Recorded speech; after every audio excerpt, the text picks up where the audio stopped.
What if your favorite rock star hid a monstrous secret? Gary Glitter, real name Paul Gadd, was a 1970s superstar. His glam rock hits topped charts worldwide. Born in 1944 in Banbury, England, Gadd had a troubled childhood. He tried stage names like Paul Raven before becoming Gary Glitter.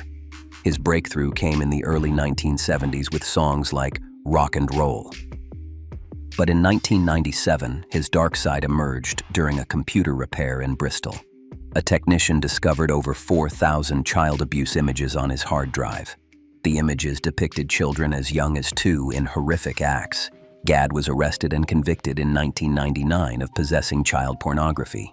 He served 4 months in prison and registered as a sex offender. Released in 2000, he fled to Spain on his yacht using alias Larry Brillante. Locals recognized him, forcing him to move to Cuba. In Cuba, he fathered a child amid rumors of misconduct. Expelled from Cambodia in 2002 for alleged violations of local laws. He then settled in Vietnam, renting a seaside villa.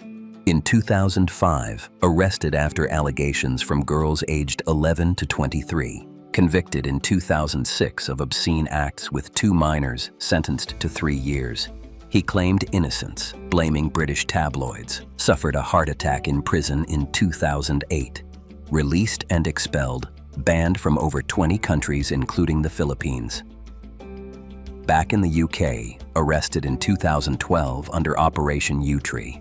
This followed the Jimmy Savile scandal exposing widespread abuse. Victims alleged assaults in Savile's dressing room. In 2015, convicted of attempted rape, 4 indecent assaults, and sex with a girl under 13. Offenses occurred in the 1970s to 80s against girls aged 8 to 13, sentenced to 16 years in prison. Served half the sentence, released in February 2023 under strict parole. Conditions included GPS monitoring and no dark web access. Recalled in March 2023 for breaching parole by attempting dark web access. Likely to spend the rest of his life behind bars. Suspects are alleged unless convicted. Sources linked. What other stars hide dark secrets? Subscribe to find out.